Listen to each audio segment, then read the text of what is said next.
of racing in Indy. Who else is going to run out?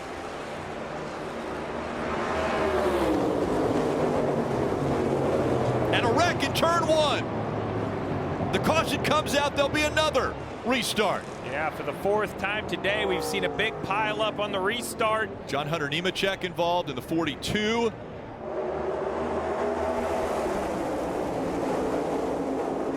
Oh. Big contact in one. Yeah, that's a big shot. I think that's the 42 right there, the white car is. It's such a good day John Hunter had.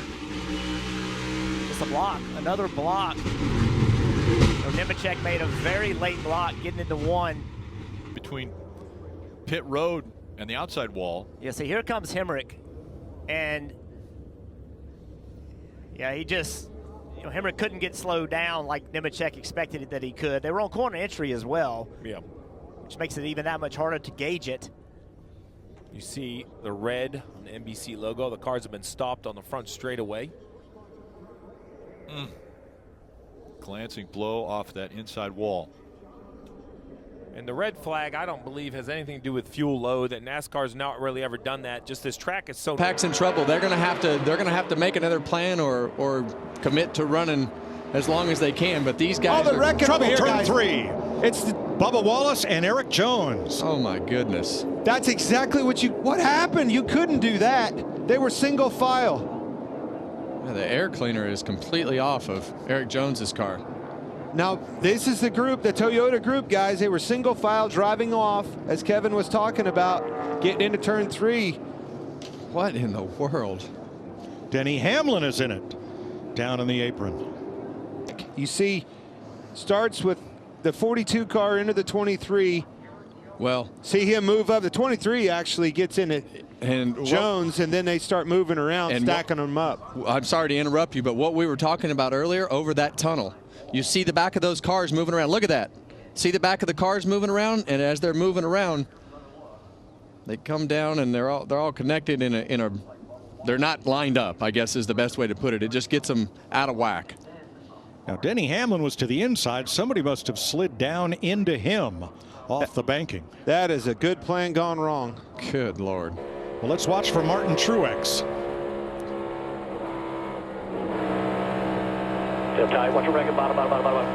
Yeah. Nemechek came down and tagged the 11. Now, obviously, went pushing very hard on one another, capitalizing on this opportunity that they gave themselves. But yeah, and you just see those cars go over those. Oh my gosh, what a big shot by Eric Jones. But you see those cars go over that bump, and all of a sudden they're misaligned. Great shove from Justin Allgaier. Bell got one from Busch, but it's going to be Reddick that'll get the fender out in front. Side by side into 2. They make contact. Reddick and Bell hard into the outside wall. Everybody races to their inside, and just a sledgehammer shot into the safer barrier as the front 2 crash with 8 laps to go at the Brickyard. Side by side heading down into turn 1. They are connected to the 20 wiggles. I don't think really Reddick did anything wrong, nor did Christopher Bell. That was actually into turn 2. He tries to get on the door of the 20, which is, I think, what Reddick has to do. That's how you win the race. And Christopher Bell stays in the gas because that's what he has to do. And it's just not enough grip in the 20 car. You see the wiggles as he goes up the racetrack. Guess what? Reddick's there. So Reddick may have said on the radio that he took responsibility. I don't blame him at all.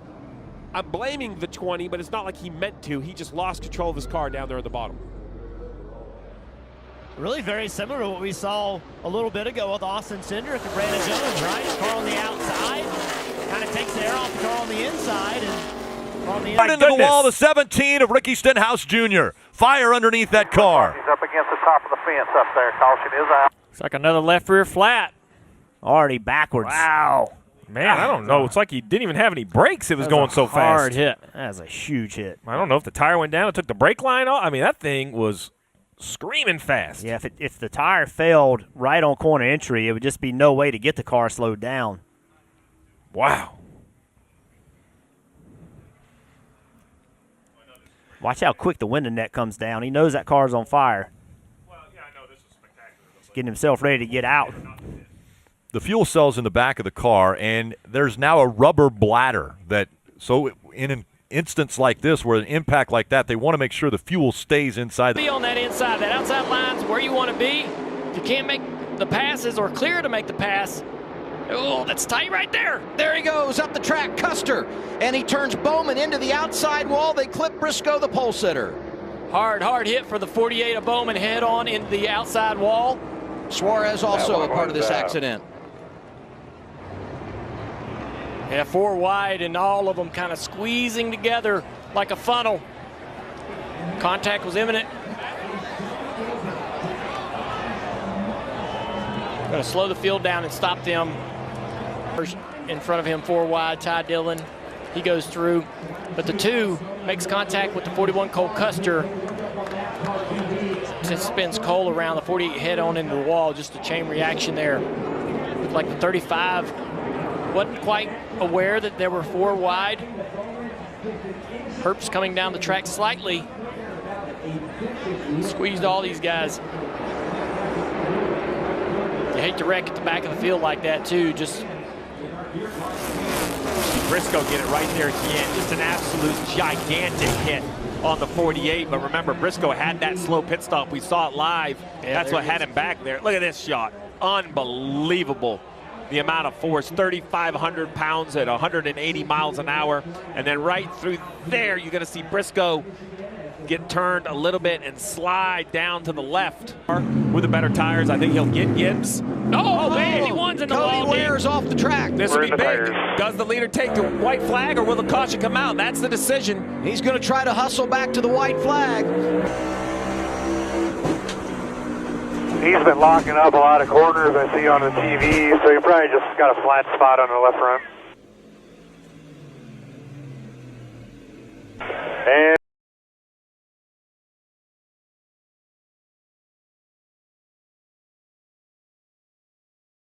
Austin Cindric can't push his way through the middle there as well. Logano.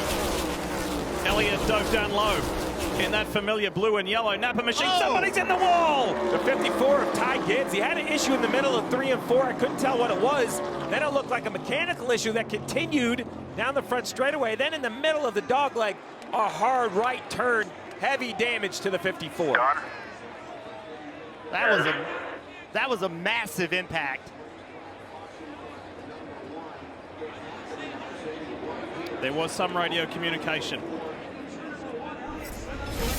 What starts right here, this is in the middle of 3 and 4. They're 3 and almost 4 wide. The 54 is up. You see him slipping and sliding. I don't know if he has a tire down or breaks a toe link, but then right there, the car gets sideways. He corrects and gets into the wall. Ty Gibbs is a very, very talented race car driver. I find this shocking to think there's not a mechanical issue. There's no way at that point in the racetrack that is purely driver error. Something had to be wrong with the 54. You see the flex of the safer barrier? Oh boy, that was a hard hit. Man. Fortunately, at the last second, he was able to get the car turned to the left a little bit. Watch this. As the car turns to the right, it looks like it's heading at that really, really bad angle, but he's able to get it turned left to get more of a side impact. 3 Fords have separated themselves. A big push coming now for Harvick. Oh, and around goes a couple cars. Preece upside down. He's barrel rolling through the grass. Ryan Preece upside down in the infield.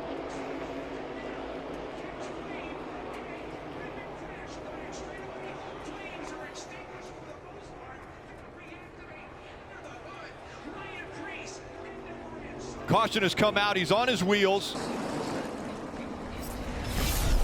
Take another look at how this happened. Going down the back straightaway, he makes a move or gets help from behind, and the car goes into the infield air. It just lifts right up off the ground. Violent wreck. It's a push from the 43 car, and it's airborne. I mean, I thought that maybe it hit, you know, the road course or some curbing or something on the road course. The kink lifted that car, but it was just traveling so fast. It happened right when it got in the grass. As soon as it got in the grass, that's when it started to lift. And then this is just violent. I mean, look at this car.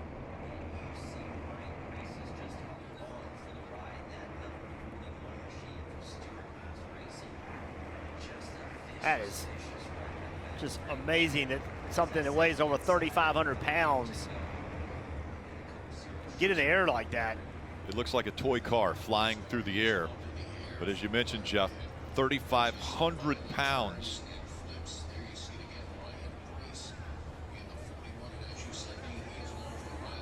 Such a violent accident for Ryan Preece. Thankfully lands on the wheels and then was able to climb. That is so scary. Remember, these cars are traveling at over 190 miles an hour.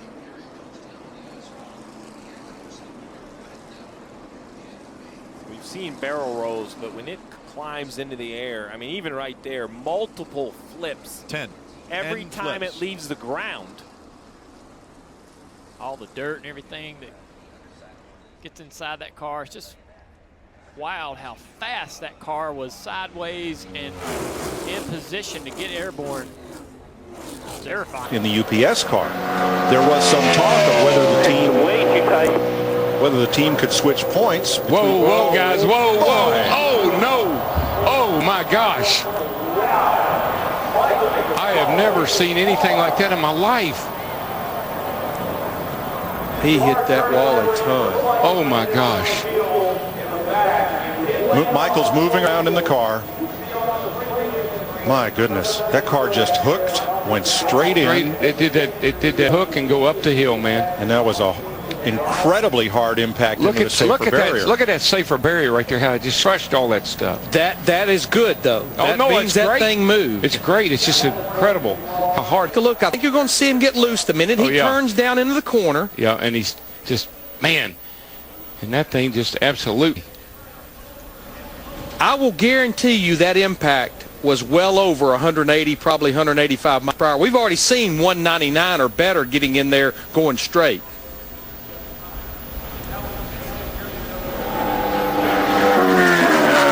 That's a part of the racetrack. I can't even hardly watch that. It's a part of the racetrack, but Murray said was a little slick getting in. Not knowing if Michael changed his line a little bit, got a little too much into that speedy dry. Oh, my Lord. But that he walked away and waved to the crowd while walking to the ambulance after that impact is a great testament to safety of these cars and these racetracks today.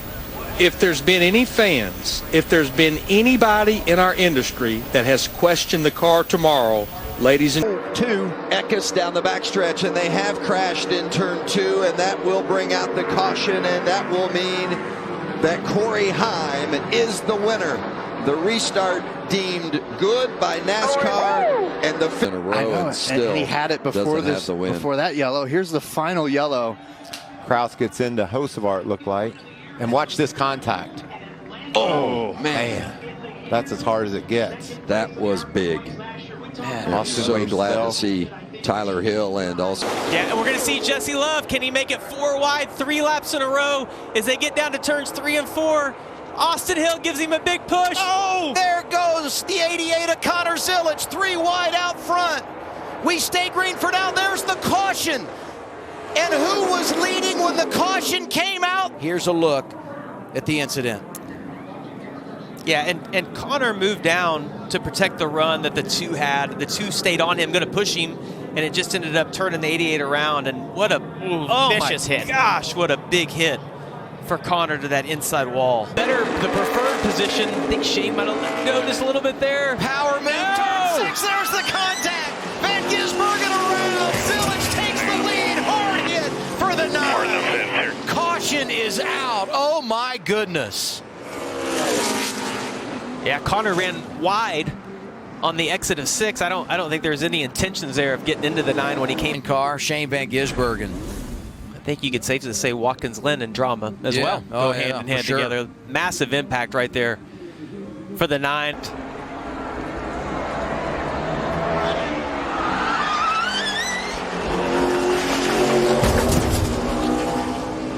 It looks like he's almost stopped, and then you see the massive impact of the safer barrier right there.